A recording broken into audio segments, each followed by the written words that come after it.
नवी क्षितिजे नवी झळाळी, नवी ही अस्मिता नवी भरारी, नवी क्षितिजे नवी झळाळी.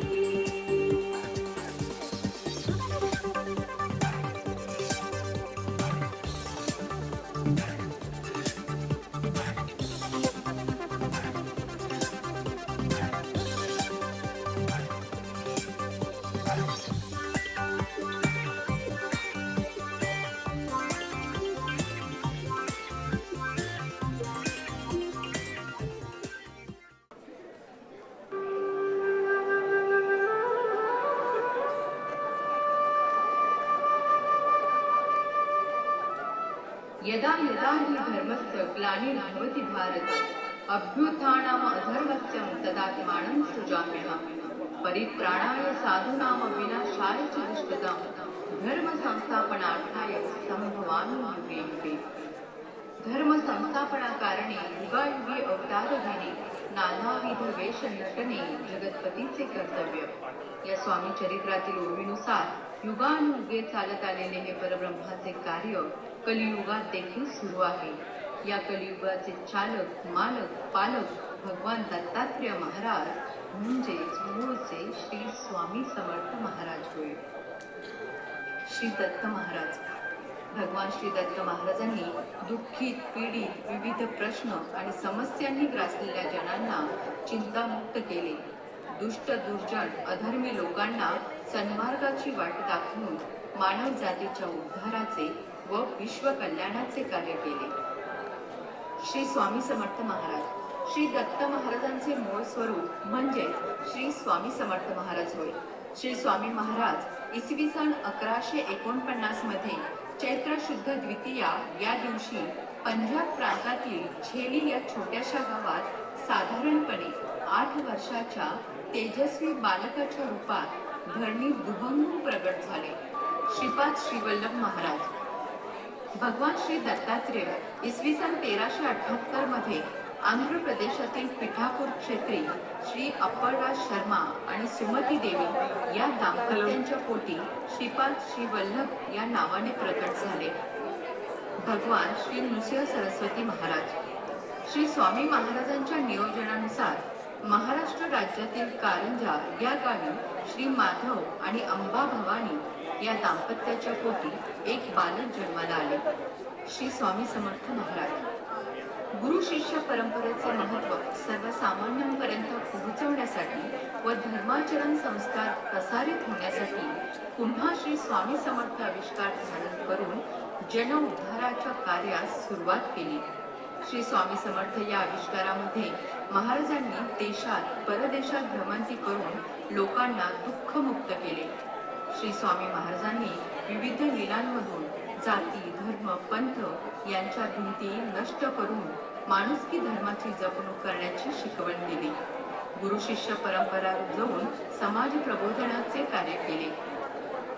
सेवेकरी बंधू भगिनींनो, पूर्व पुण्याईने लाभलेला हा दिंडोरी प्रणित सेवा मार्ग अगदी नियोजनबद्ध पद्धतीने आपल्यापर्यंत आणण्यास श्री स्वामी महाराजांनी अगोदरच नियोजन केलेले होते.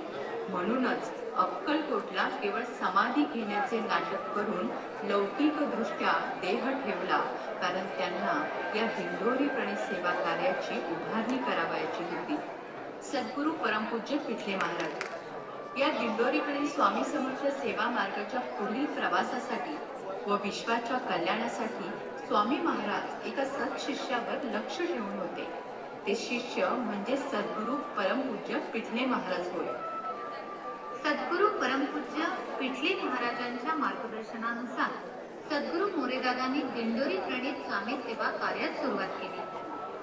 एकूणच सर्व कार्यात एकसूत्रता असावी, यासाठी सेवेकऱ्यांना योग्य प्रशिक्षण देता यावे, यासाठी श्री क्षेत्र त्र्यंबकेश्वर या मूळच्या दत्तभूमीत 21 एकर जागेत भव्य दिव्य असे अखिल भारतीय श्री स्वामी समर्थ गुरुपीठ स्थापन करण्यात आलेले आहे. समाजोपयोगी आणि सशक्त राष्ट्राच्या पायाभरणीसाठी महत्त्वपूर्ण आधारस्तंभ असलेल्या 18 ग्राम नागरी अभियानांची निर्मिती गुरुमाऊलींनी केली आहे. लोककल्याण, समाज कल्याण, राष्ट्रकल्याण, राष्ट्रभक्ती यांचा गोवर्धन पर्वत परमपूज्य गुरुमाऊलींनी या 18 ग्राम नागरी विभागरूपी करंगळीच्या सहाय्याने उचललेला आहे. परमपूज्य गुरुमाऊलींना त्यांच्या विविध सामाजिक कार्याबद्दल वेगवेगळ्या प्रकारचे पुरस्कार मिळालेले आहेत. इवन फोर्ब्स मॅगझिननेही डिसेंबर 2021च्या त्यांच्या अंकातून परमपूज्य गुरुमाऊलींना गौरविले आहे. आम्हाला कळवण्यास अत्यंत आनंद होत आहे की श्री स्वामी समर्थांच्या कृपेने कॅलिफोर्नियातील बे एरिया नजीक ट्रेसी येथे श्री स्वामी समर्थांचे पहिले स्वयंपूर्ण केंद्र सुरू झालेले आहे.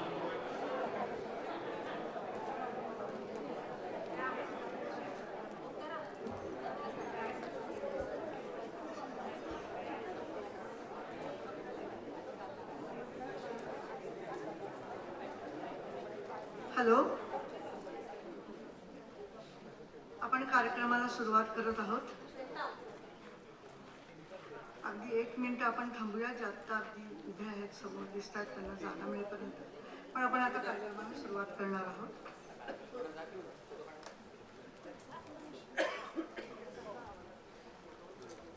आपण सगळेजण अत्यंत उत्साहाने आज इथे विनोदाचा कार्यक्रम ऐकण्याकरता हजर आहोत. प्रयोगाचं नाव आहे ज्योतिषातील गमती जमती. तुम्हा सगळ्यांना माहितीच आहे आणि ते बघूनच तुम्ही इथे आलेला आहात. फक्त मला एवढंच सांगायचं आहे की आता फक्त हास्याचा धबधबा हेच आपलं, कोणताही फोटो काढला तर त्यात हेच दिसणार आहे. मी सगळ्यात प्रथम इथे आता हजर असलेल्या सगळ्यांचं आपल्या 2024च्या अधिवेशनात खूप मनापासून स्वागत करते. माझं नाव अश्विनी कंठी. कार्यक्रमाला सुरुवात करण्यापूर्वी मला सांगायचं, आत्ता आपण जी इथे फिल्म दाखवली गेली ती स्वामी समर्थ गुरुपीठ यांची फिल्म होती. ते नॉन प्रॉफिट ऑर्गनायझेशन आहे आणि त्यांनी हा प्रोग्राम स्पॉन्सर केलेला आहे. मी त्यांचे रिप्रेझेंटेटिव्ह श्रीयुत रवी पाटील यांना विनंती करते की त्यांनी स्टेजवर यावं.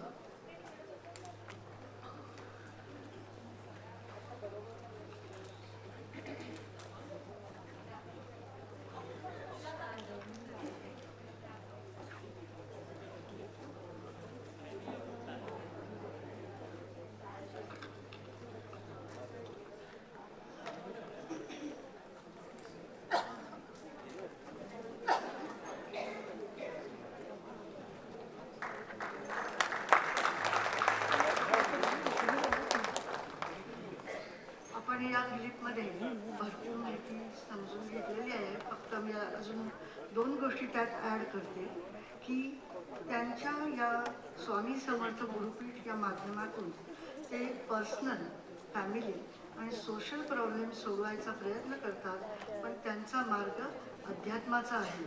सो एका वेगळ्या पद्धतीने ते लोकांचे प्रॉब्लेम सोडवतात. हे एक महत्त्वाची गोष्ट आपल्याला नमूद करायला हवी. आणि त्यांचं नुकतंच बे एरियामध्ये सनीवेल इथे त्यांचं एक नवीन क्वार्टर ओपन झालेलं आहे आणि ट्रेसीमध्ये त्याहून मोठं एक सेंटर उभारलं गेलेलं आहे. तर मी आता आपल्याकडे त्यांचं स्वागत करण्याकरता DMMच्या की व्हॉलेंटियर प्रिया प्रधान यांना रिक्वेस्ट करते की त्यांनी त्यांचा सत्कार करावा.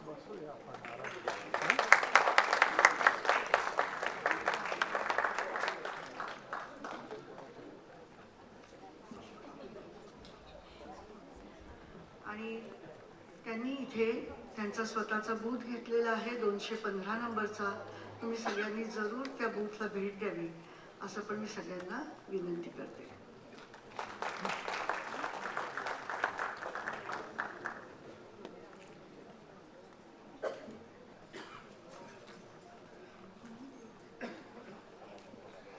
मी आजचे आपले प्रमुख वक्ते डॉक्टर संदीप अवचट यांना स्टेजवर येण्याची विनंती करते.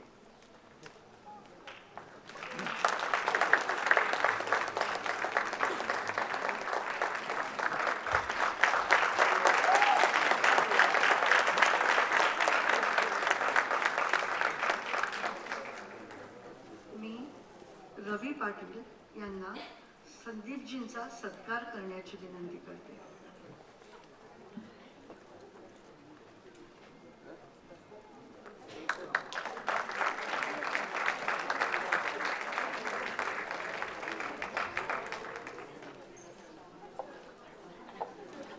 मी रवी पाटील यांना विनंती करते की त्यांनी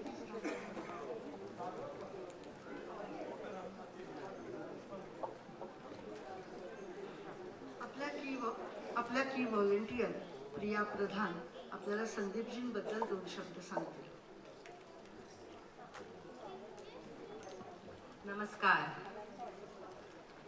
BMM 2024 मध्ये तुमच्या सर्वांचं मनापासून स्वागत आहे.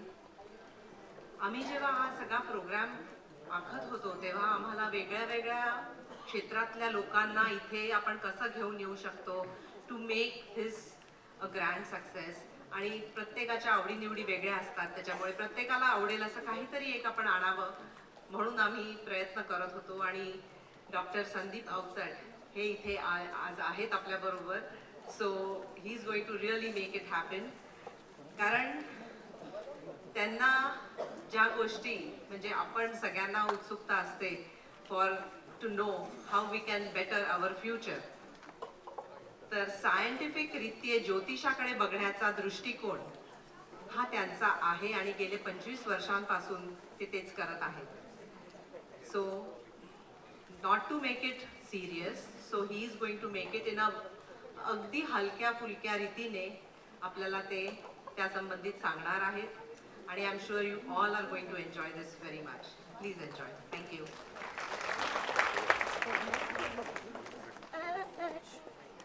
लवकरच आपण कार्यक्रमाला सुरुवात करूया. कार्यक्रमाविषयी थोडंसं आणि संदीपजींबद्दल थोडंसं. प्रोग्रामचं आपलं नाव आहे ज्योतिषातील गमती जमती.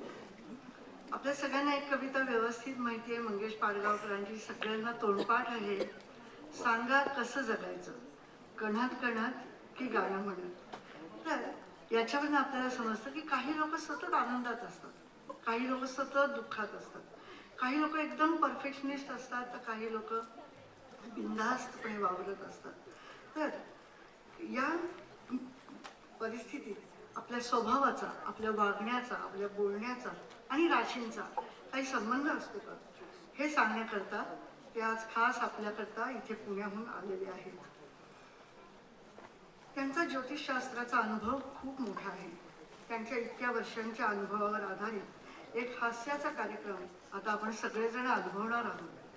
त्याच्या आधी एक सांगावंसं वाटतं, आपण सगळ्यांनी मनमुराद टाळ्या वाजवा, प्रश्न विचारा, पण त्याच्या आधी मी त्यांना देखील सांगते, दाद मिळावी टाळ्यात तर अभिमान मिरवावा गळ्यात, काळजाला भिडेल रास तुमची त्याला टाळी मात्र हवीच बेएरियात.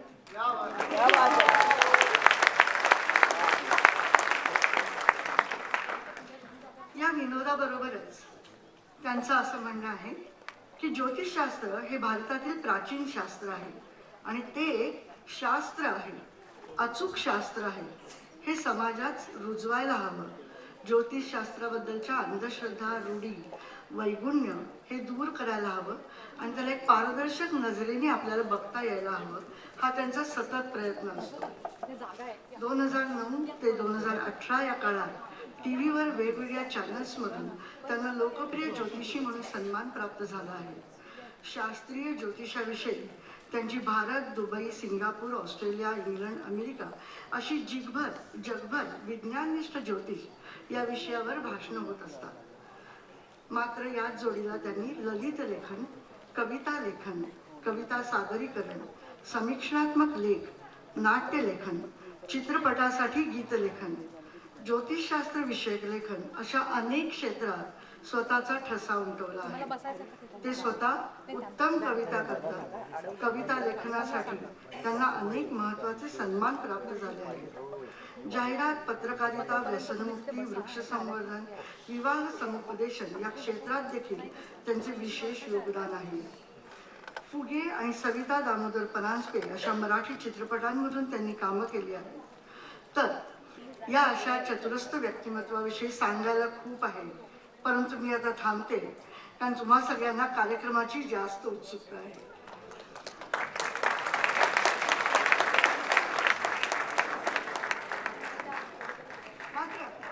मात्र कार्यक्रमाला सुरुवात करण्यापूर्वी पुण्यात कार्यक्रम असो वा बे एरियात जे नेहमी सांगितलं जातं ते मी सांगते. फोटो काढू शकता, इतरांना डिस्टर्ब होणार नाही असं. व्हिडिओ घ्यायचा भानगडीत पडू नका, फक्त मस्तपणे रिलॅक्स व्हा आणि एन्जॉय करा. आणि मग सगळ्यात महत्त्वाचं, फोन सायलेंटवर ठेवा.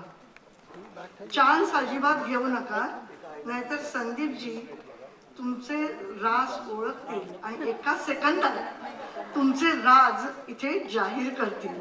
सो अजिबात चान्स घेऊ नका.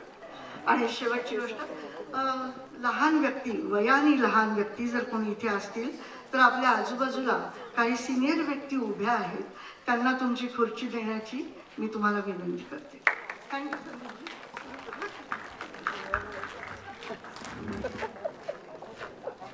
अनंत कोटी ब्रह्मांड नायक राजाधिराज योगीराज सच्चिदानंद सद्गुरू श्री स्वामी समर्थ महाराजांना मनपूर्वक वंदन करू आणि आपल्यासारख्या प्रसन्न राशिकांना मनपूर्वक अभिवादन करू ज्योतिषशास्त्रातल्या गमती जमती हा कार्यक्रम मी सुरू करतो आहे. अश्विनीने आल्या आल्या माझी खूप ओळख करून दिली आणि इन शॉर्ट असं म्हणता म्हणता मला आता असं वाटायला लागलं की जाऊ दे, आता यांच्याबद्दल काय सांगायचं, कोळसा उगाळा तेवढा काळाच आहे असं म्हणून ती कदाचित शांत बसेल असं मला वाटायला लागलं. कारण ज्योतिषशास्त्रामध्ये या सगळ्या अनपेक्षित असलेल्या गोष्टी ज्या असतात त्या गृहीत धरून आम्हाला सगळ्यांना चालवावं लागतं. तर BMMच्या या प्रसन्न सोहळ्यामध्ये आपल्यासारख्या उत्तम, दिलदार आणि सुंदर रसिकांचं मनपूर्वक मी इथे स्वागत करतो. आज माझ्या इथे या माझ्या कार्यक्रमाला माझे अत्यंत जीवलग मित्र आणि माझे अतिशय उत्तम स्नेही आणि त्याहीपेक्षा गुरुतुल्य असणारे अनेक मंडळी या कार्यक्रमात इथे उपस्थित आहेत. लक्षात ठेवा, ज्योतिषशास्त्रात स्वतःच्या भाग्यात एवढे कलाकार कार्यक्रम ऐकायला असणं हा सुद्धा एक वेगळा योग असतो. त्यामुळे आजचा कार्यक्रम हा जरा थोडासा वेगळा आहे. मी संपूर्ण BMM टीम, त्या BMM टीम मध्ये काम करणारी सर्व मंडळी, मला मदत करणारी आणि हा गोवर्धन उचलायला ज्यांच्या ज्यांच्या म्हणून काठ्यांची मदत मिळाली त्या सगळ्या मंडळींचा अत्यंत ऋणी आहे. आज तुम्हाला अमेरिकेच्या भूमीवर आज मी इथे दिसतो आहे, त्याचं पूर्ण आणि पूर्ण श्रेय दीपा आणि संजीव चित्रे या दोघांच्या जोडीला आहे.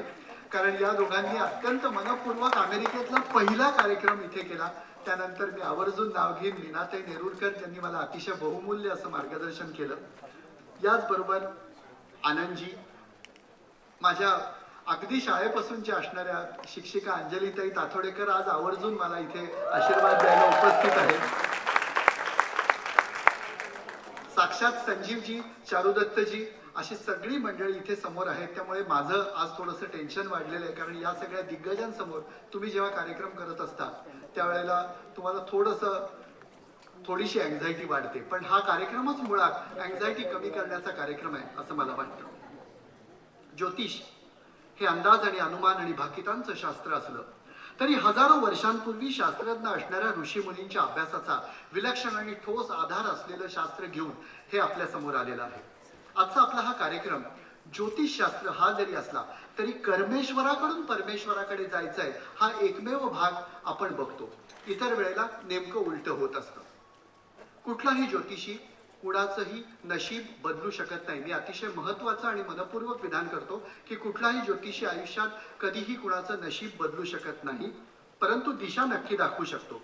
खरं तर ज्योतिष हा विनोदाचा अजिबात भाग नाही, परंतु त्याच्यामध्ये असलेल्या राशी, त्यांच्यातले स्वभाव, अभाव आणि प्रभाव यांच्यासारख्या गोष्टीतनं, भांडणातनं, विनोदातनं, वैगुण्यातनं, संवादातनं, वादातनं, चर्चेतनं, दिसण्यातनं, असण्यातनं, बोलण्यातनं, सगळ्यातनं फक्त तुमची रास उठून दिसते. आणि ती रास आपण आपल्या जन्माला येतानाच आपल्या इकडे घेऊन आलेला असतो. आणि म्हणून आजच्या या कार्यक्रमामध्ये प्रचंड जीवनमूल्य आणि विलक्षण उदात्त असलेल्या गोष्टींचा असली काहीही वाक्य न बोलता मी सांगेन की मनपूर्वक हसा. या कार्यक्रमात मूल्यबिल्य काही मिळणार नाही, मिळालं तर ते कदाचित ज्ञान मिळेल. आणि महत्वाची गोष्ट सांगतो, पुलं म्हणले होते की विद्वान वक्ता तोच असतो की जो श्रोत्यांच्या मनात बरोबर त्यांच्या असलेल्या गोष्टींची आपल्या विचारांची उत्तम नाळ जोडतो. ती गोष्ट इतकी महत्वाची असते आणि म्हणून आज तुमच्या सगळ्यांशी मी 100% संवाद साधणार आहे. यासाठी आज आमच्या इथे जे व्हॉलेंटियर्स आहेत ते हातात माईक घेऊन खास तुमच्याशी माझा थेट संवाद घडवणार आहेत. तुमच्या मनात असलेला कुठलाही प्रश्न, फक्त तो खाजगी नको, कुठलाही प्रश्न तुम्ही मला विचारू शकता. मला अडचणीत आणणारा कुठला प्रश्न विचारू नका, एवढंच फक्त मला तुम्हाला सांगायचं आहे. अदरवाईज आज तुम्ही मला कुठलाही प्रश्न विचारू शकता आणि हा केवळ संवादांचा असणारा कार्यक्रम असेल. ज्योतिषशास्त्रातल्या गमती जमती आणि शास्त्रांकडे आणि राशींकडे तर मी येतोच आहे, पण ज्योतिष हा विनोदाचा विषय नाही. विनोद असला तर तो फक्त स्वभावातल्या विसंगतीचा आणि त्यातल्या वेगाचा विनोद असेल, एवढंच सांगतो आणि या कार्यक्रमाला मनपूर्वक सुरुवात करतो. खरं तर भूतकाळ बदलता येत नाही, भविष्य आपल्या हातात नाही. भूतकाळ बदलता येत नाही, भविष्य आपल्या हातात नाही आणि म्हणून वर्तमानात उत्तम कसं जगावं या गोष्टीसाठी अतिशय महत्वपूर्ण असा असलेला भाग आपल्या समोर सादर करतो आहे.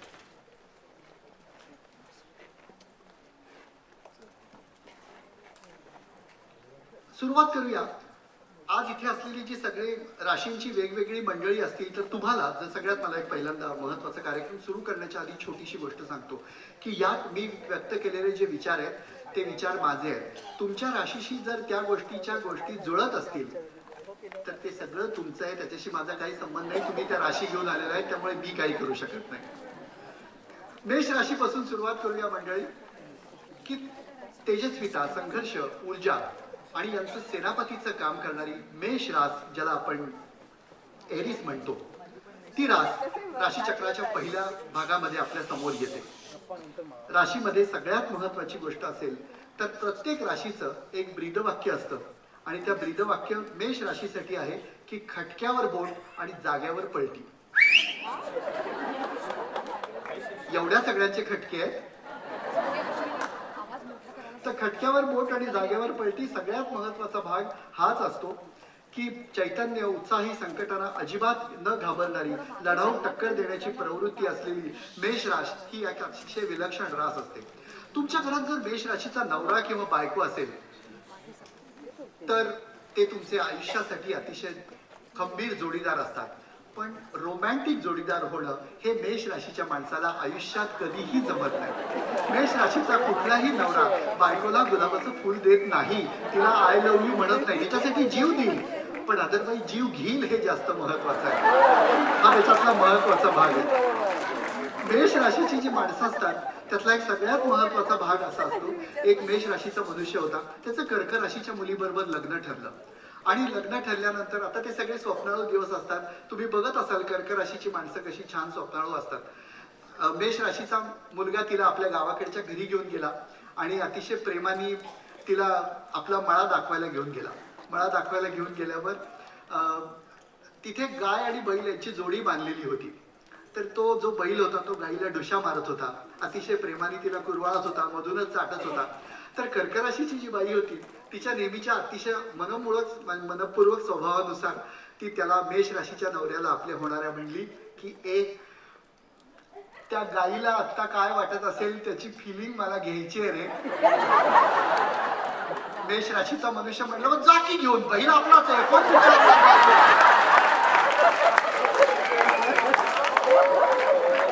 प्रेम या गोष्टीचा संबंध मेष राशीच्या मंडळींशी अजिबात नसतो. मेष राशीचा नवरा कर्क राशीच्या बायकोशी इतका, कुठल्याच बायकोशी असू देत, पण मेष राशीचा नवरा हा इतका कडक वागतो. एक मेष राशीचा नवरा होता, बायकोकडे त्याचं लक्ष नव्हतं, आपलं आपलं काम बरं, तो छान बरा.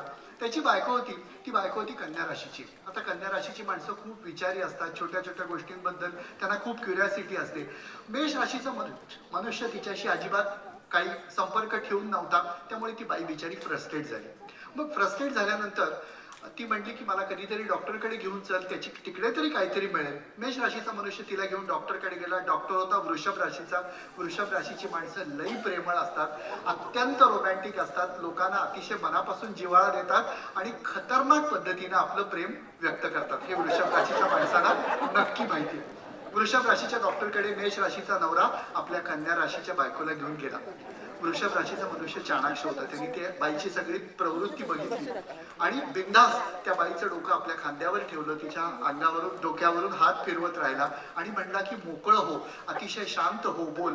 ती बाई ढसढसा रडली आणि मग नवऱ्याकडे बघून, मेष राशीच्या नवऱ्याकडे बघून तो वृषभ राशीचा डॉक्टर म्हणला की हे असं किमान आठवड्यातनं 4 वेळा या बाईंना अपेक्षित आहे. मेष राशीचा नवरा म्हणला सोमवार, बुधवार, शुक्रवार मला तबल्याचा क्लास असतो, बाकी 4 दिवस तिची ती गेली.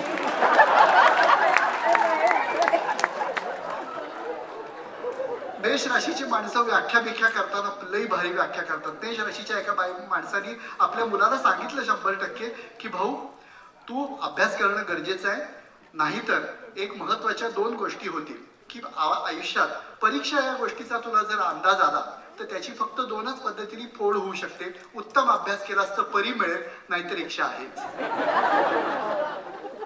अजिबात वेळ न घालवता दुसऱ्या राशीकडे जातो, कारण मला तुमच्याशी बोलायचं पण आहे. सुंदरता, रसिकता, शृंगार, सादरीकरण आणि उत्कटता आणि भावविभोर प्रेमाचा कारक असणारा दैत्यराज मायावी पण वृषभेचा शुक्र हा अधिपती आहे. केजरीवाल, ममता दिदी, जहीर सिंग आणि याला हसाल तुम्ही, ह्या त्यांच्या राशी आहे. तर ही सगळी मंडळी वृषभ राशीच्या मध्ये मोडतात आणि वृषभ रास जन्मताच मुळातच प्रेमळ आहे. वृषभ राशीची जी माणसं असतात ना ती खूप रोमॅन्टिक असतात. ते कामुक नसतात पण ती रोमॅन्टिक असतात आणि प्रत्येक गोष्टीमध्ये त्यांना अतिशय विलक्षण असं सौंदर्य दिसतं. वृषभ राशीचा नवरा बायकोला जर साडीच्या दुकानात घेऊन गेला तर अंगावर साडी नेसून ही तुला कशी दिसेल हे बघतो. हेच जर मेष राशीचा नवरा गेला तर तो सेल्समनला 10-5 रुपये घेईल आणि म्हणेल की हिला जरा एक अर्धा पाऊण तास थांबून या, मी बार भरून येतो. अशी परिस्थिती ही असतेच. तर त्यामुळे सगळ्यात महत्वाची गोष्ट अशी आहे की वृषभ राशीच्या माणसांकडे विलक्षण डेअरिंग असतं. प्रसन्न जर 4-4 लोक बोललेले असतील आणि त्यांच्या मध्ये उभा राहून एखादा मनुष्य जर झक्कास विनोद करत असेल तर डोळे झाकून सांगा की तुमची रास वृषभ आहे. इतकी ही मंडळी अतिशय प्रसन्न असतात. हे 2 रुपयाच्या जर एखादा कंडक्टरकडे 2 रुपये राहिले तर त्याच्याशी खूप वादविवाद घालतील, पण सुंदर फ्लॉवर पॉट आणण्यासाठी आपल्या पगारातले 2000 रुपये सुद्धा अतिशय उत्तम पद्धतीनं ते बायकोसाठी देतील असं मला माहिती आहे. वृषभ राशीची जी माणसं असतात ना तर ती खरं तर चालू असतात. मला घरी जायचं आहे पण आता मी चालू का म्हणतो हे तुम्हाला कळेल. म्हणजे कधी कधी माझ्याकडून अतिशय चुकीच्या गोष्टी आणि विधानं होतील, पण त्याला माझा नाईलाज आहे, कारण तो तुमचा स्वभाव आहे, त्याला आपण काही म्हणू शकत नाही. एक वृषभ राशीचा मनुष्य होता, त्याची बायको त्याला लई कटकट करायची. वृषभ राशीचा मनुष्य तिला घेऊन सोनाराच्या दुकानात गेला. शुक्रवारी संध्याकाळी सोनाराच्या दुकानात गेला आणि तुला म्हटला वाटेल ते माग, हिऱ्याचा हार तुला घेऊन देणार, तुला जे हवं ते घे, काय प्रॉब्लेम नाही. तर ती म्हटली अरे आता कशाला खर्च, नाही ना म्हटलं तू घे, काही प्रॉब्लेम नाही. मग त्या माणसाच्या बायकोनी अतिशय सुंदर एक हार पसंत केला. वृषभ राशीच्या माणसाने तिथल्या तिथे लगेच चेक काढला, त्या माणसाला दिला आणि म्हणला सोमवारी येऊन हार घेऊन जातो, काही प्रॉब्लेम नाही. बायको प्रचंड खुश झाली. सोमवारी हा मनुष्य दुकानात गेला. दुकानात गेल्यानंतर तो मनुष्य म्हणला काय चेक दिलाय, त्याच्यातला 1 रुपया सुद्धा बॅलन्स नाही तुमच्याकडे, तो नुसता फुकट चेक दिला. तो म्हणला ते जाऊ दे हो, पण वीकेंड काय गेलाय. वृषभ राशीची ही जी माणसं असतात ना त्यांच्याकडे डेअरिंग आणि चालूपणा हा भयंकर असतो. एक असं गावाबाहेरचं घर होतं आणि गावाबाहेरच्या घरात बाकी समोर काहीही नव्हतं. एक फक्त आंब्याचं झाड आणि छोटा एक लांब टेलिफोनचा खांब एवढंच होतं. त्यामुळे वरती असणारी जी माणसं होती त्यांना प्रायव्हसीची काही गरज नव्हती, कारण समोर काही नाहीच. तर तिथे एक बाई होत्या, त्या घरात राहणाऱ्या ज्या बाई होत्या त्या आता समोर काही नाहीच म्हटल्यानंतर त्यांना काही अडचण असण्याचं कारणच नाही, म्हणून त्या वर गेल्या आणि त्या चेंज करत होत्या. चेंज करायला सुरुवात करणार एवढ्यात त्यांना असं दिसलं की समोरच्या टेलिफोनच्या खांबावर एक मनुष्य त्यांच्याकडे असं बघतोय. तर त्यांना फार राग आला. ती सिंह राशीची बाई होती. ती तातडीने अशी उभी राहिली आणि त्याच्याकडे काही न बघता फक्त नुसत्या डोळ्यांनी त्याच्याकडे बघत राहिली. तो जो वायरमन होता तो वृषभ राशीचा होता. एक 2-3 मिनिटं बघून वायरमननीच आपले हात डोळ्यासमोर ठेवले, म्हणले की असं काय बघताय बाई, कधी वायरमन न बघितलं. हा असणारा जो भाग आहे हा फक्त आणि फक्त वृषभ राशीच्या माणसाकडे असतो. एक धनु राशीचा मुलगा होता. आणि वृषभ राशीचा बाप होता. दोघही जण नरभक्षक जमातीतले होते. ते नाही का अशा वेगवेगळ्या नरभक्षक जमाती असतात त्यांना बघा प्रत्येक ठिकाणी सुंदरता हा माणसाला आयुष्यात असणारा एक महत्वाचा भाग असतो. तर तो नरभक्षक जमातीतला होता. ते धनुराशीचं पोरग त्या वृषभ राशीच्या बापाला म्हणलं की बाबा मला भूक लागली, खाऊया की काहीतरी. मग तेवढ्यात एक तिकडून हडकुळा मनुष्य गेला, याला खाऊया. बाप म्हणला हे ते ते ते तसलं काय नाही, ते नुसतं उगाच काड्या चोखल्यासारखं वाटेल, याला नको. मग एक जाडच्या जाड मनुष्य गेला, तो म्हणला बाबा याला खाऊया. तो वृषभ राशीचा मनुष्य म्हणला याला नको, त्याच्यात ते कोलेस्ट्रॉल असते, ते आपल्याला चांगलं नाही वाटत, ते त्याला नको खायला. मग एक खूप छान बाई तिकडून चालली होती. मग तो मुलगा त्याला म्हणला की बाबा खूप भूक लागली आहे, हिला खाऊया. त्या वृषभ राशीच्या माणसाने त्याच्याकडे बघितलं आणि म्हणला आयडिया, हिला घरी नेऊया आणि तुझ्या आईला खाऊया.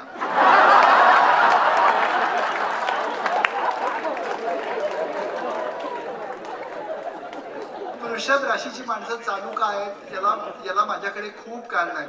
वृषभ राशीचा एक मनुष्य होता, त्याचा मुलगा एका वर्गात होता.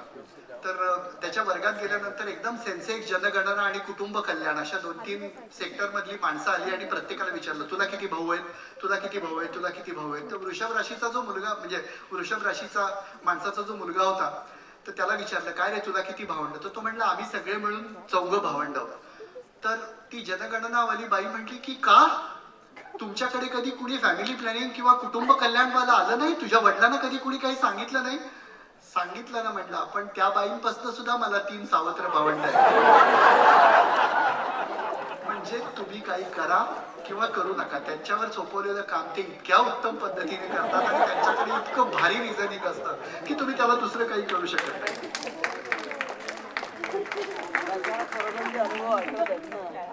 हा लग्नरास किंवा चंद्ररास दोन्ही असते, पण आपण हे राशीनुसार म्हणतोय. त्यामुळे तुमचा जन्म झाल्या चंद्र ज्या राशीत असतो ती अतिशय महत्वाची रास असते आणि त्याच्यानुसार या प्रकारचं हे कॅरेक्टरिस्टिक आहे. याच्यानंतर आपण जातोय मिथुन राशीकडे. मिथुन म्हणजे जेमिनी आणि तत्व, व्यवहार, चातुर्य, तडजोड, बुद्धिमत्ता आणि वाक्चातुर्य यांचा जो अधिपती असलेला राजकुमार बुध आहे, त्याची ही एक अतिशय विलक्षण रास, माझी अत्यंत आवडती रास आहे, ती म्हणजे बुध. माझी स्वतःची बुधाची रास मिथुन नाही, मी माझ्या राशीबद्दल नंतर सांगेन.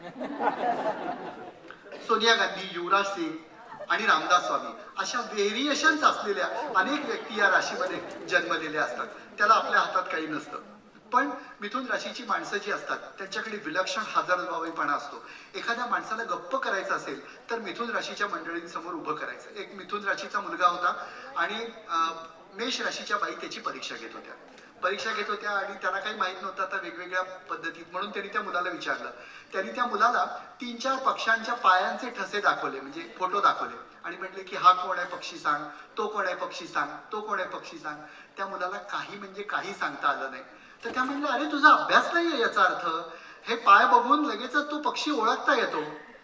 तो म्हणला मला नाही तसं ओळखता येत. त्या म्हणल्या ढ कोणीकडचा काय नाव तुझं. त्या मुलांनी पायातली चप्पल काढली आणि पाय त्या बाईंसमोर ठेवला आणि म्हणला ओळखा. नाही असं करता येईल. मिथुन राशीच्या मंडळींसमोर अशा पद्धतीने तुम्ही जर गोष्टी करायला गेल्यात तर त्यात मेजर प्रॉब्लेम असतो. एक विलक्षण गोष्ट तुम्हाला सांगतो. एक वृषभ राशीची बाई होती. वृषभ राशीच्या मंडळींना नटण्याची फार आवड असते आणि ते छान दिसले की जगाने त्याला छान दिसावं, असं छान दिसताय असं म्हणावं, असं त्यांना मनापासून वाटतं. आणि जर तुम्ही त्यांना छान म्हणलात, तुमच्या घरात जर वृषभ राशीची पत्नी असेल आणि ती कितीही भांडकुदळ असेल तर तिला फक्त छान म्हणून बघा, तुमचं भांडण 1 मिनिटात मिटेल. तर ती वृषभ राशीची बाई होती आणि ती मेकअप रूम मध्ये गेली आणि ती खूप छान मस्त मेकअप केला तिने, एकदम मस्त. आणि ती बाहेर आली तर तिचा छान मेकअपमुळे तिचं वय निश्चित कमी दिसत होतं. तर ती तातडीने फळवाल्याकडे गेली, त्यांचा नेहमीचा फळवाला, आणि त्याला म्हटली माझं वय किती असेल. तर आता फळवायला शिकायचं तर देणं घेणं नाहीये काही, पण तरी सुद्धा आपलं एक म्हणून. तर तो म्हटलं की असेल 30-35. त्या म्हटले नाही माझं वय ना 42 वर्षाचं आहे. फळवाला बिचारा नाईलाज होता, कारण हे सगळं ऐकायचं होतं त्याला. मग तिथून फळवाल्याकडनं कापडवाल्याकडे, मग तिथून मिठाईवाल्याकडे, अशा प्रत्येकाला जाऊन तिने हे प्रश्न विचारले की माझं वय किती असेल. आणि प्रत्येकाने तिला खुश करण्यासाठी 30 ते 35 सांगितलं. मग ती अशी एकांत जागी एका बस स्टॉपवर गेली. बस स्टॉपवर एक आजोबा होते. ते आजोबा मिथुन राशीचे होते. ते बसले होते. मग तिला असं वाटलं की सगळ्यांनी वय सांगितलं, आजोबांना विचारून बघू. मग तिने आजोबांना विचारलं की एक्सक्यूज मी तुम्हाला एक प्रश्न विचारू? ते म्हटले हो विचार ना. माझं वय किती असेल? तर आजोबा जाम म्हणजे जाम एकदम बुधाचे असल्यामुळे ते म्हणले की मी ओळखून सांगेन तुला, फक्त प्रॉब्लेम एक आहे की माझ्या गुरूंनी मला एक अशी विद्या दिलेली आहे की मी कुठल्याही बाईला जर 3 मिनिटं मिठी मारली तर तिचं खरं वय ओळखू शकतो. तिला 2 मिनिटं काय बोलावं ते कळेना, पण तिने इकडे तिकडे बघितलं, जवळपास कोणीच नव्हतं. मग ती म्हणली की हा. मग मिथुन राशीच्या माणसाने तिला मनसोक्त 3 मिनिटं मिठी मारली आणि तिच्या डोळ्यात बघितलं आणि म्हणलं की बाई तुमचं वय 42 वर्ष. आता पालथं पडण्याची वेळ त्या बाईवर होती, तर ती म्हणजे हाऊ डू यू नो. मग त्या माणसाने तिची प्रचंड स्तुती केली, खूप कौतुक केलं. ती बाई अतिशय हुरळली, पण तिच्या मनात हा प्रश्न होता की यांनी इतकं पटकन कसं ओळखलं, कोण गुरु आहे, कशी विद्या असेल. म्हणून तिने त्या माणसाला विचारलं की हे तुम्ही कसं सांगू शकता? तर तो म्हणला तू रागवणार नाहीस ना? ती म्हणली नाही, मिठाईच्या दुकानात तुझ्या मी मागे उभा होतो. मिथुन राशीची माणसं ही अशाच पद्धतीने काम करतात, उदाहरणातनं शिकवतात ना. उदाहरणं अशी असतात, वेगवेगळी प्रकारची उदाहरणं असतात, ही या पद्धतीत असतात. एक मिथुन राशीचा मुलगा होता आणि त्याचे वडील त्याला आपल्या फियाट मधनं घेऊन चालले होते. तर तो मुलगा सारखा आपल्या वडिलांना म्हणत होता, बाबा शेजारून मर्सिडीज गेली, तिच्या वेगाने चला ना आपण जाऊया. मग वडील म्हणले हो ठीक आहे. त्यांनी प्रयत्न केला, नाही जमलं. ते म्हणले बाबा लॅम्बोर्गिनी, बाबा असे मोठमोठ्या गाड्यांची तो नावं सांगत होता आणि वडील सांगत होते की नाही जमत. शेवटी वडील फ्रस्ट्रेट झाले आणि ते म्हटले अरे कळतंय ना तुला, आपल्याकडे फियाट आहे, आपण नाही जाऊ शकत त्या वेगाने. तो म्हटला मी पण तुम्हाला हेच सांगतो, कळतंय ना तुम्हाला, माझी बुद्धी एवढीच आहे, लोकांची तुलना करू नका.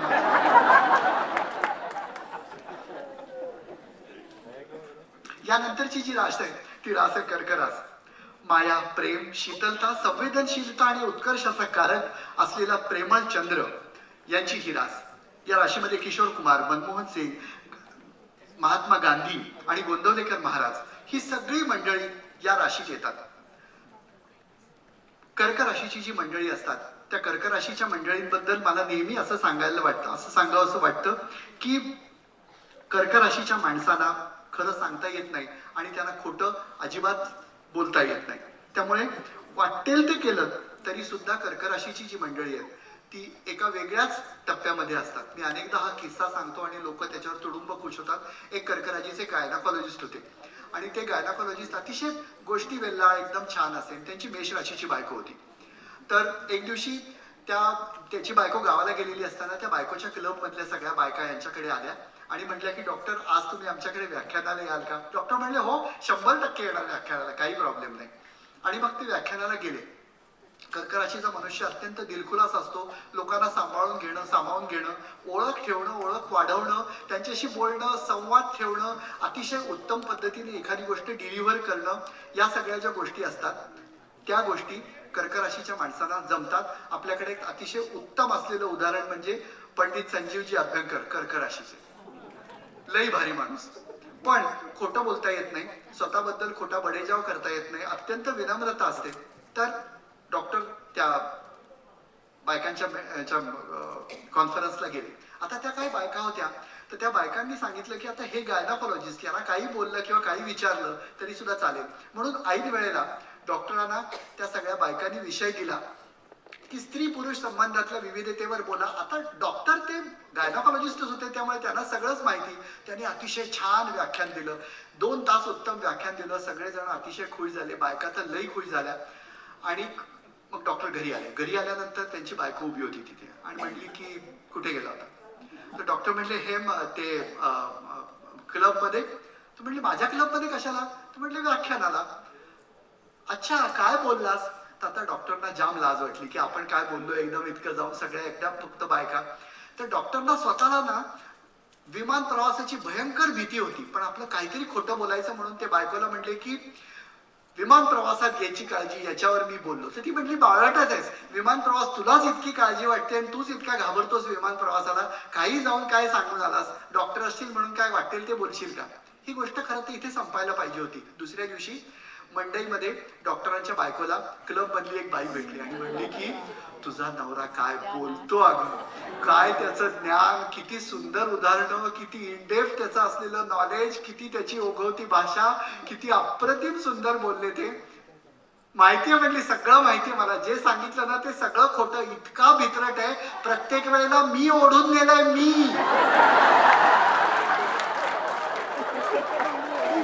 आणि एकदा तर म्हणला की मी येत नाही, बाबांना घेऊन जा. याच्या पलीकडे काय झालं ते मला प्लीज विचारू नका. फक्त कर्क राशीचे माणूस असेल तर खोटं बोलू नका, एवढंच माझं म्हणणं आहे. तुम्हाला खोटं बोलता येत नाही.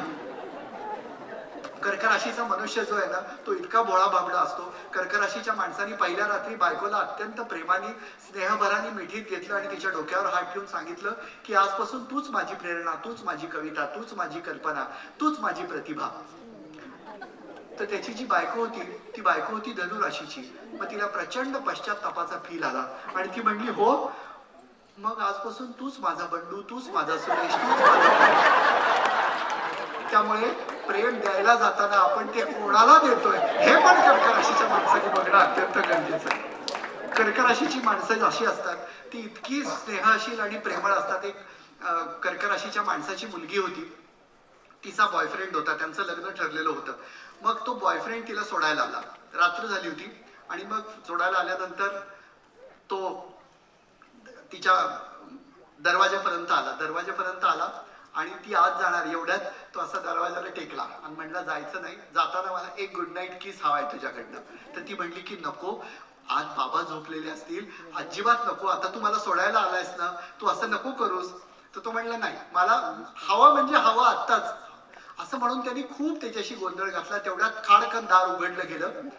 कर्क राशीचे वडील दारात उभे होते, त्याच्या मागे तिची बहीण होती, त्याच्या मागे तिची आई होती आणि कर्क राशीचे वडील त्या मुलाला म्हणले की तिने तुला पप्पी दिली नाही तर मी देतो, मी दिली नाही तर तिची आई देईल, आईने दिली नाही तर ताई देईल, फक्त बेलवरचं बोट काढलं.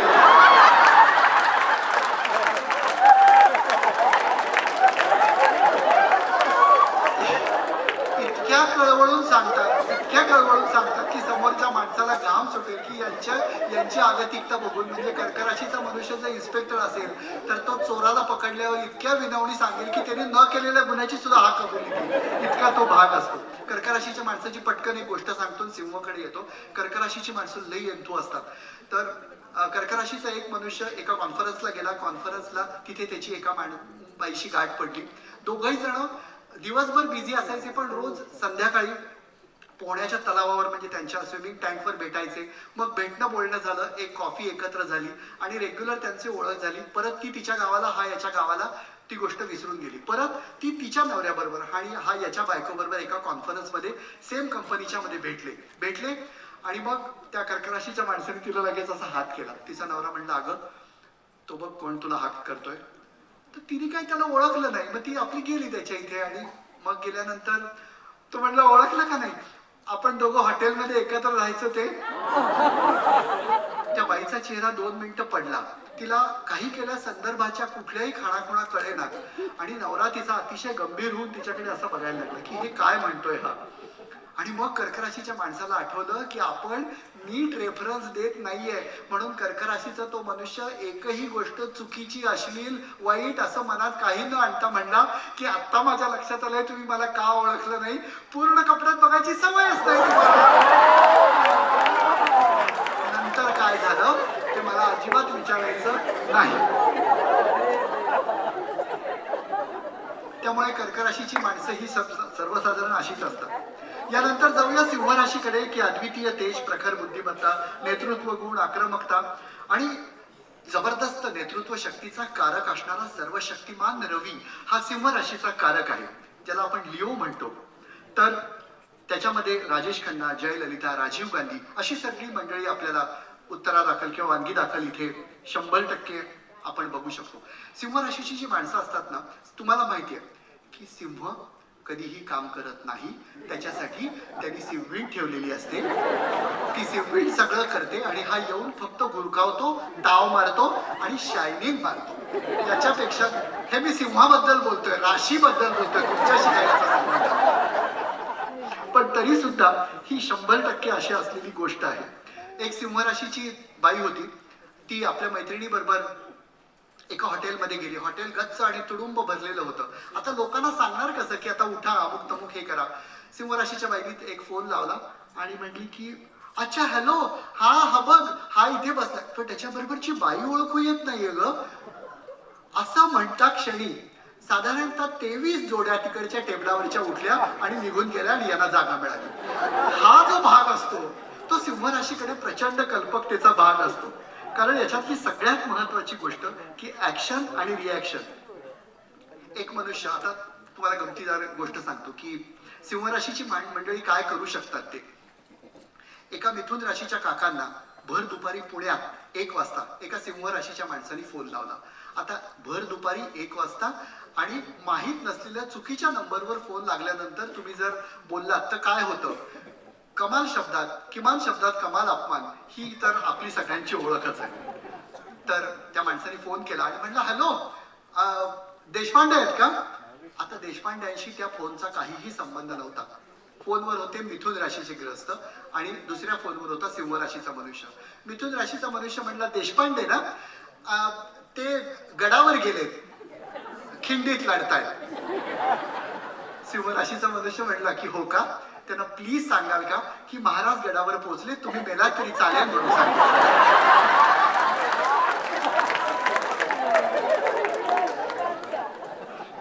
सिंह राशीची जी मंडळी असतात ना ती इतकी भयंकर अशक्य असलेल्या गोष्टी हे सांगतात. मी नेहमी सिंह राशीच्या मंडळींबद्दल सांगतो.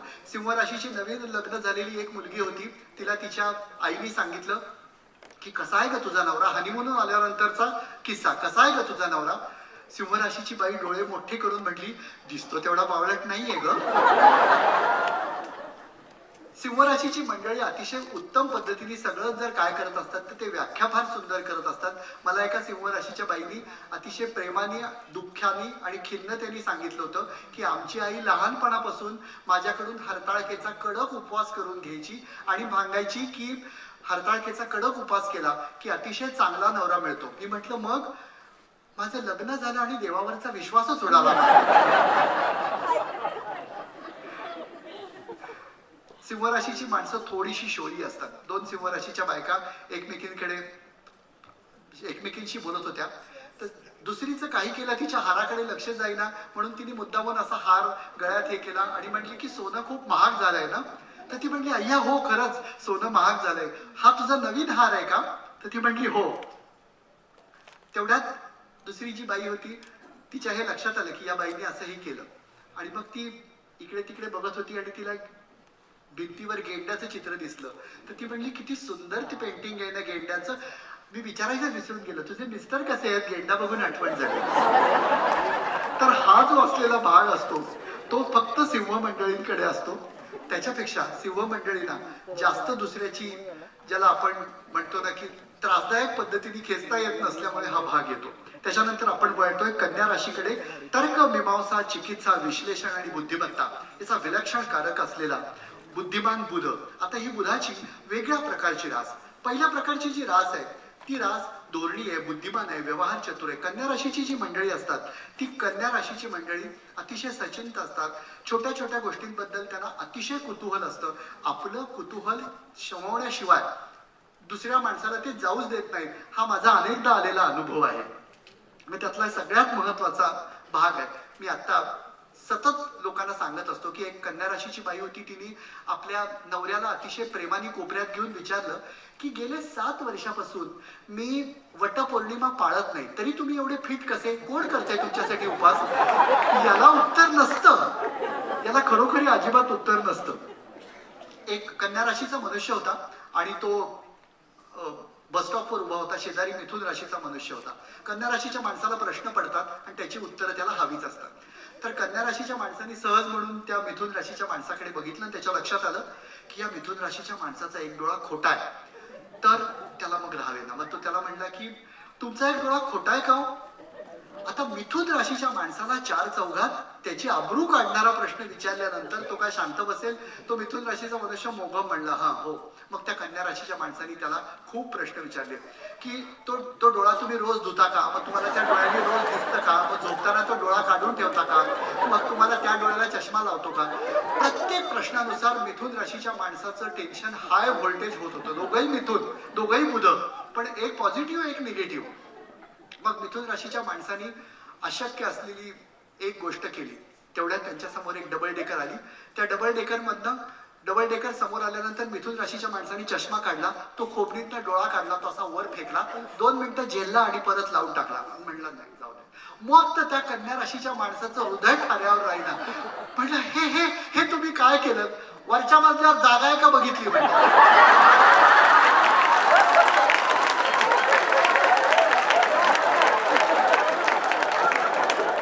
त्यामुळे मिथुन राशीचा नवरा किंवा बायको घरात असेल तर हे असलं काही करायला जाऊ नका. म्हणजे कन्या राशीची माणसं इतकी सचिंत असतात, इतक्या छोट्या छोट्या गोष्टी त्यांना हे असतात. कन्या राशीच्या बायकोला वृषभ राशीचा नवरा फूल देत वटपौर्णिमेच्या दिवशी म्हणला की इथून पुढची 1000 वर्ष मला फक्त तू हवी आहेस, फक्त तू आणि तू हवी आहेस. ती म्हणली का? 1000व्या वर्षी कुठेतरी दुसरीकडे तोंड मारायला जाणार. अरे आत्ता काय मिळतंय ते बघाल का? पण तो भाग कन्या राशीकडे अजिबात नसतो. कन्या राशीची माणसं खूप वाईट पद्धतीने समोरच्या माणसाच्या आनंदावर विरजण पाडू शकतात. एक कन्या राशीचा मनुष्य होता. तो रेल्वेत खालच्या बर्थवर झोपलेला होता आणि एक नवविवाहित दाम्पत्य अनुक्रमे बायको मधल्या बर्थवर आणि नवरा वरच्या बर्थवर असे झोपलेले होते. तर ती जी बायको होती ती खूपच लाडात आलेली होती. आता लग्न झाल्या नवीन वेगळं काही असण्याची शक्यताच नव्हती. मग ती जी बायको होती ती एकदम लाडात आली आणि म्हणली की माझा हात दुखतोय. मग त्या नवऱ्याने त्या हाताला किस केलं. म्हणला झाला बरा? ती म्हणली हो. मग अनुक्रमे तिचं असं काय काय दुखत गेलं आणि नवरा तिला किस करत गेला आणि मग ती बरं वाटतंय असं म्हणली. तो जो कन्या राशीचा मनुष्य होता तो इतका पकला या सगळ्या गोष्टीने की एक 5-10 मिनिटं झाल्यानंतर त्या कन्या राशीच्या माणसाने वर असं त्याला बघितलं आणि म्हटला की मूळव्याधीवर औषध असतं का?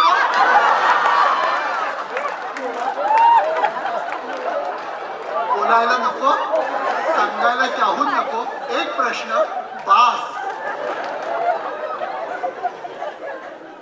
आणि कन्या राशीची माणसं इतकी तयारीची असतात. एक कन्या राशीचा मनुष्य होता, त्याला वैयक्तिक स्वतःला काही येत नव्हतं. तो एका इंटरव्ह्यूला गेल्यानंतर जे इंटरव्ह्यू घेणारे होते ते सगळेजण असे हायपर झाले, त्याला काही येत नाही असं बघून की हा आता कधी जातोय असं त्यांना झालं. पण ते सगळेजण इंटरव्ह्यू झाल्यावर त्याला म्हणले की we will let you know, आम्ही तुम्हाला नक्की सांगू. तो तातडीने गेला आणि सगळेजण इथे हे हुश्य होणार त्याच्या दुसऱ्या सेकंदाला तो दार वाजून परत आला. म्हणला मे आय कम इन? ते म्हणले हो येस या. माझ्यावर अवलंबून राहू नका, मी आपलं तेवढं तुम्हाला सांगायला आलो. हा जो असणारा कॉन्फिडन्स असतो तो फक्त कन्या राशी माणसाकडे असतो की अरे तुम्हाला येतंय का काही? पण काही येत नसलं तरी सुद्धा माझ्यावर अवलंबून राहू नका, ही गोष्ट फक्त कन्या राशीचा मनुष्य सांगू शकतो.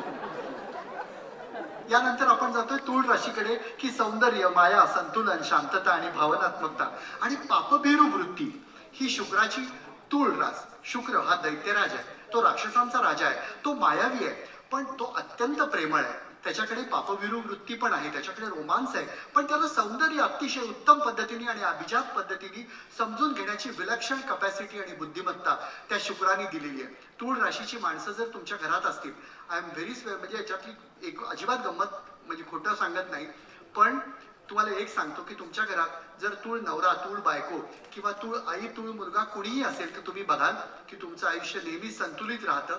तूळ माणसं ही शॉक ॲब्झॉर्बरचं काम करत राहतात. मी नेहमी तूळ माणसांचं मनपूर्वक कौतुक करतो. मला तूळ राशीची कुठलीही बायको नाही, म्हणजे माझ्या बायकोची